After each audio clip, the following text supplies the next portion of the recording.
Bismillahirrahmanirrahim. Ila hadratin Nabiy Mustafa Rasulullah sallallahu alaihi wasallam wa ala alihi wa ashabihi wa azwajihi wa dzurriyyatihi wa ahli baitihi wa kirami khususan wa mu'allifi hadhil kitab Syekh Ibrahim Al-Bajuri.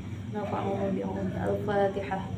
A'udzu billahi minasyaitonir rajim. Iyyaka na'budu wa iyyaka nasta'in.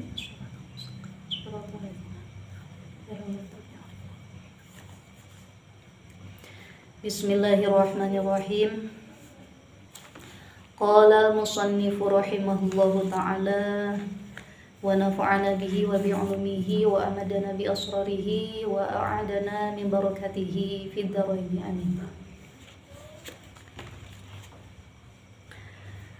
Qala ngendika sapa As-Sanusi Imam As-Sanusi, walaisa lan ora ono opo kelakuan iku yakunu ono sapa asyakhsu awa-awaan iku mukminan wong kang iman idza qala nalikane ngucap sapa mukmin ing lafadz ana jazimun bil aqaid. Ana utawi ingsun jazimun iku wong kang mantep bil aqaidi kelawan pira-pira akidah, walau kuti'tu lan senajan dan pedot sopo ingsun qot'an kelawan pedot temenan la arji'u ora bali ingsun an jazmi sangking kemantepan ingsun hada ing iki bala yakuna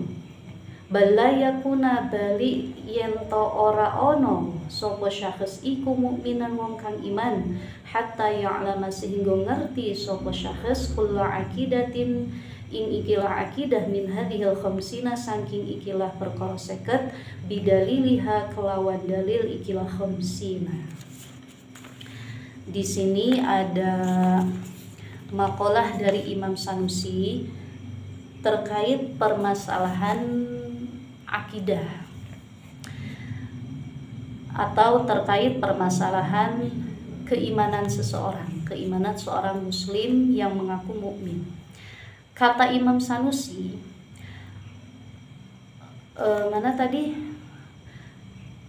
Laisa yakunu asyakhsu mu'minan idza qala ana jazimun bil aqaid. Tidak termasuk orang yang beriman, belum termasuk orang yang beriman ketika ada orang yang berkata seperti ini. Ana jazimun bil aqaid. Walau kuti'tu qot'an la arji'u an jazmi hadha. Ada orang berkata, aku ini jazim itu mantep, tidak mudah goyah. Jazim itu kan kemantapan hati yang tidak mudah tergoyahkan.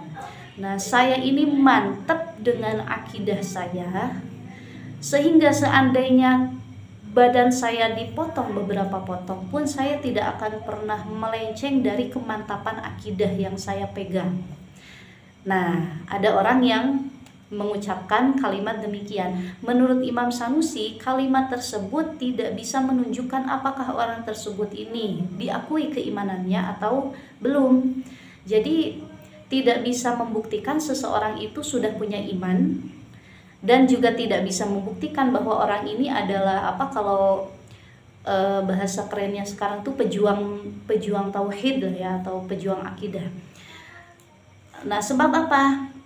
Kalau hanya sekedar pengakuan bahwa saya ini mantap dengan akidah, sekedar pengakuan saja, ini belum cukup. Belum cukup untuk menunjukkan keimanan kita. Melainkan, kata Imam Sanusi, hatta ya'lama kulla aqidatin min hadhil khamsina bidaliliha. Kalau kita ingin diakui sebagai orang yang sudah mantap keimanannya, sebagai orang yang sudah mantap akidahnya, kita harus membuktikan bahwa kita itu hafal dengan 50 akidah beserta dalil-dalilnya. 50 akidah itu apa? 50 itu 20 sifat wajib bagi Allah, 20 sifat mustahil bagi Allah, 1 sifat jaiz bagi Allah, 4 wajib bagi Rasul, 4 mustahil bagi Rasul, 1 jaiz bagi Rasul. Itu kan jumlahnya semuanya ada 50. Nah, harus hafal itu dulu beserta dalil-dalilnya. Kalau sekedar hafal lafdiyah, kita dari TK juga hafal ya, wujud, kidam, bangkos sampai mutakaliman hafal. Yang mustahilnya adam, hudus, fana sampai abkam hafal. Begitupun dengan sifat-sifat yang ada pada para rasul, baik wajib, mustahil, jaiz, kita hafal. Tapi dalilnya hafal belum. Nah ini kalau kita merasa belum paham dengan dalil dari akidah yang 50 ini, percuma kita mengatakan kalimat seperti tadi, bahwa ana jazimun bil aqaid, saya ini sudah panceg, kalau orang sudah bilangnya itu ya panceg, mantap dengan akidah saya. Jadi kemantapan yang dia ucapkan itu tidak bisa dipercaya kalau memang orangnya ini belum memahami dalil akidah yang 50. Seperti apa? Misalkan dalil di sini, sifat wajib di Allah tuh yang pertama kan sifat wujud. Nah, wujud itu artinya ada. Dalilnya apa? Setiap sifat ini pasti memiliki dalil. Pasti memiliki dalil. Nah, dalil sifat wujud, dalil sifat wujud itu wujudu hadhil makhluqati, adanya ini makhlukot. Nah, al makhlukot ini merupakan dalil sifat wujud pada zat Allah. Bahkan menurut sebagian ulama tidak bisa berhenti sampai di situ, karena itu baru sebatas dalil ijmali. Karena kita termasuk orang yang bisa berpikir, maka mau tidak mau kita harus lanjut ke dalil tafsili. Dalil tafsilinya gambarannya begini, misalkan ya tadi, mad dalilu ala wujudillahi ta'ala, apa dalil wujudnya Allah? Dalilnya itu wujudu hadhil makhluqat. Nah, akan timbul pertanyaan kemudian, al makhluqat di sini itu dalatun ala wujudillahi ta'ala min jihati imkaniha au min jihati wujudiha ba'da adam. Makhluk di sini tuh menjadi dalil akan wujudnya Allah itu dari segi apa? Dari sisi apa? Apakah dari segi imkannya itu makhluk, atau dari segi wujud ba'da adam itu makhluk? Nah ini kalau kita mau menyelami dalil tafsil ya lanjutannya seperti itu. Nah makanya sudah paham belum kita sampai ke sana?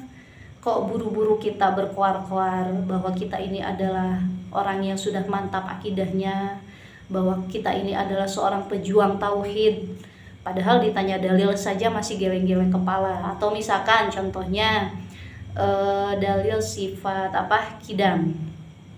Dari sifat kidam itu kan idza lam yakun qadiman kana haditsan idla wasitata bainal qadimi wal hadis. Nah ini dalilnya sifat kidam, baru dalil ijmali itu ya, belum dalil tafsil, dan itu pun baru dalil akli, belum kita menyusuri dalil nakli, itu baru dalil aklinya saja. Jadi tidak mudah bagi kita untuk serta-merta membuat sebuah statement atau pengakuan ikrar bahwa kita ini sudah termasuk orang yang panceng imannya, sudah termasuk orang yang mantap akidahnya, kalau kita sebetulnya sama sekali belum memahami akidah yang 50 beserta dalil-dalilnya. Nah makanya oleh karena itu Rasul sendiri kan berdauh lewat hadisnya bahwa tolabul ilmi minal mahdi ilal lahdi. Tolab ilmu itu dari sejak di pangkuan sampai nanti kita mati. Itu menandakan bahwa mencari ilmu itu tidak mudah, tidak bisa singkat.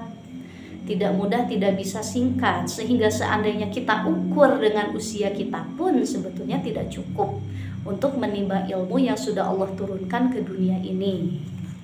Nah ini kesimpulan dari makolahnya Imam As-Sanusi yang patut untuk kita teladani.